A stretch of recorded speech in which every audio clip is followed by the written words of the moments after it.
সম্মানিত নোয়াখালীবাসী, বলছিলাম যে আমরা প্রতি ইঞ্চি মানুষ আর প্রতি ইঞ্চি মাটি আর প্রত্যেকটা মানুষকে ভালোবাসি। আমরা সেই ভালোবাসার পরিচয় দেওয়ার চেষ্টা করেছি। 15.5 বছরের চরম নির্যাতিত একটা দল, যেই দলের 11 জন সিনিয়র নেতাকে 1-2 করে খুন করা হয়েছে ঠান্ডা মাথায়, যে দলের অফিসগুলা সারা সময়টা জুড়ে বন্ধ ছিল, এমনকি এই নোয়াখালীতে ওই কঠিন সময়ে 15 সালে আমি একবার এসেছিলাম। আমার 2 ঘন্টার মিটিং 57 মিনিটে আমাকে শেষ করতে হয়েছিল। কারণ কি আপনারা সব বুঝেন, আমি আর বলতে যাচ্ছি না।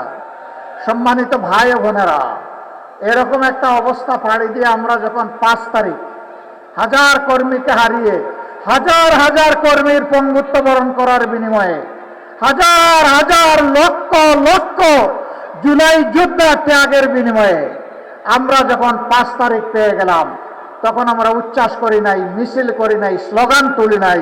আমরা শেষ দায় পড়েছি আল্লাহর দরবারে শুকরিয়া আদায় করার জন্য। এটি মুমিনের দায়িত্ব, এটি দেশপ্রেমিক মানুষের দায়িত্ব। আপনারা জানেন সবগুলা অফিস বন্ধ, আমাদের নিবন্ধন নাই, প্রতীক কেড়ে নিছে, শেষ পর্যন্ত দিশাহারা হয়ে আমাদেরকে নিষিদ্ধ করে দিছে। এটা আর কোনো দলের প্রতি হয় নাই, অন্য কোনো দলের নিবন্ধন বাতিল হয় নাই, প্রতীক কেড়ে নেয় নাই, নিষিদ্ধ ঘোষণা করে নাই, অন্য কোনো দলের নেতাদের বাড়িঘর বোল্ডোজার দিয়ে ভেঙে দেওয়া হয় নাই। এই সব আঘাতগুলো, যন্ত্রণাগুলো এসেছিল জামাতে ইসলামী, ইসলামী ছাত্র শিবিরের উপর, ইসলামী ছাত্র সংস্থার উপর। দোষ কি আল্লাহ তাআলা জানিয়ে দিয়েছেন, ওমা নাকামু মিনহুম ইল্লা ইউমিনু বিল্লাহিল আজিজিল হামিদ। এদের দোষ হলো এরা আল্লাহর পরিমাণ এনেছে, আর এরা বলেছে পরম পরাক্রমশালী আল্লাহ ছাড়া কারো কর্তৃত্ব মানি না। এরা বলেছে যেহেতু আল্লাহই আমাদেরকে সৃষ্টি করেছেন, তিনি আমাদের রব, কাজেই সমস্ত তারিফ প্রশংসা হবে আল্লাহ তাআলার। বন্ধুগণ, কি হলো?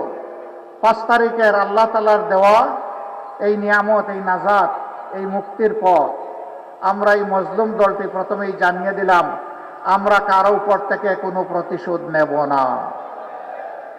আমরা আমাদের কথা আলহামদুলিল্লাহ রক্ষা করেছি।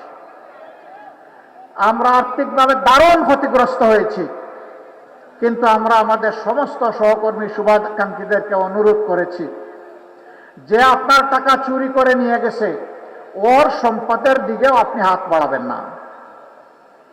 আমরা চাঁদাবাজি করি নাই, আপনারা সাক্ষী।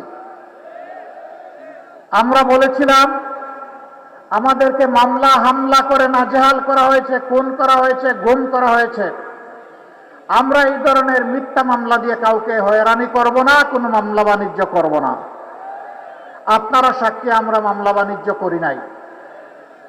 আমরা কি কথা আপনাদের সাথে দেশবাসীর কাছে যে ওয়াদা করেছিলাম তা রাখতে পেরেছি? আলহামদুলিল্লাহ। আমাদের সহকর্মীরা দেশকে ভালোবাসে, এই জন্যই কোনো মানুষের ক্ষতি তাদের দ্বারা হয় নাই, আগামীতেও হবে না ইনশাআল্লাহ। কিন্তু আফসোস, আমরা অনেকেই মজলুম ছিলাম, শুধু জামাতে ইসলামী না, জাতীয়তাবাদী দল, আলিম উলামা, অন্যান্য দল যারাই সরকারের বিপক্ষে ছিলেন তারাই মজলুম হয়েছে। কাউকে খুন করা হয়েছে, কাউকে গুম করা হয়েছে, কাউকে আয়নাঘরে ঢুকে দেওয়া হয়েছে, কারো ব্যবসা প্রতিষ্ঠান লুটপাট করা হয়েছে, কাউকে মামলা দিয়ে দফায় দফায় জেলে পাঠানো হয়েছে।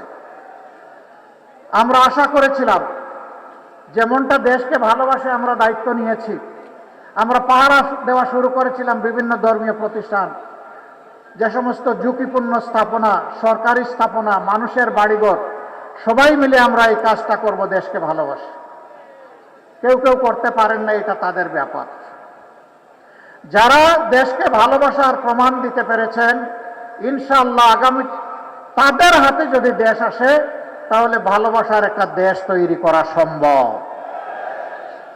কিন্তু যারা ধৈর্য ধরতে পারেন নাই, বিভিন্ন অপকর্মে জড়িয়ে পড়েছেন, আল্লাহর কসম, ক্ষমতায় যাওয়ার আগে দেশের জনগণ যাদের হাতে নিরাপদ নয়, ক্ষমতায় যাওয়ার পরে আরো বেশি ঝুঁকিপূর্ণ হয়ে পড়বে জনগণের জীবন।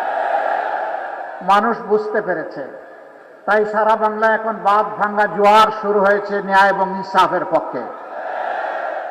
শুধু নোয়াখালী না, আপনারা মনে করতে পারেন এটা বোধহয় শুধু নোয়াখালীতে, না, সারা বাংলায় জনগণ দেখতে পাচ্ছে, আমরা যেখানে যাচ্ছি সেখানে মানুষের ভালোবাসা দেখতে পাচ্ছি।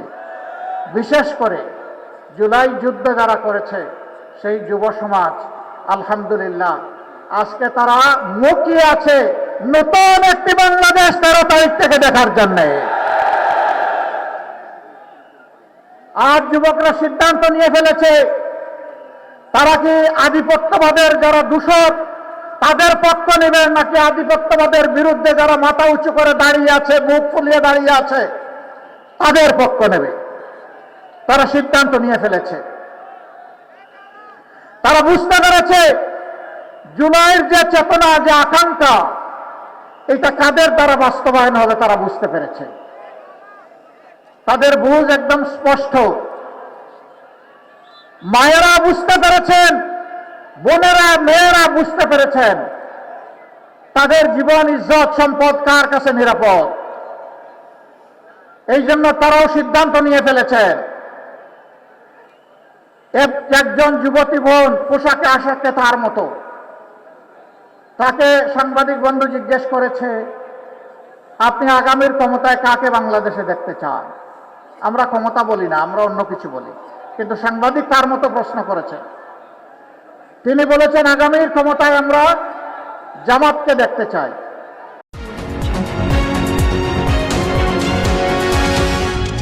এনকে টেলিভিশন, নোয়াখালীর কথা বলে।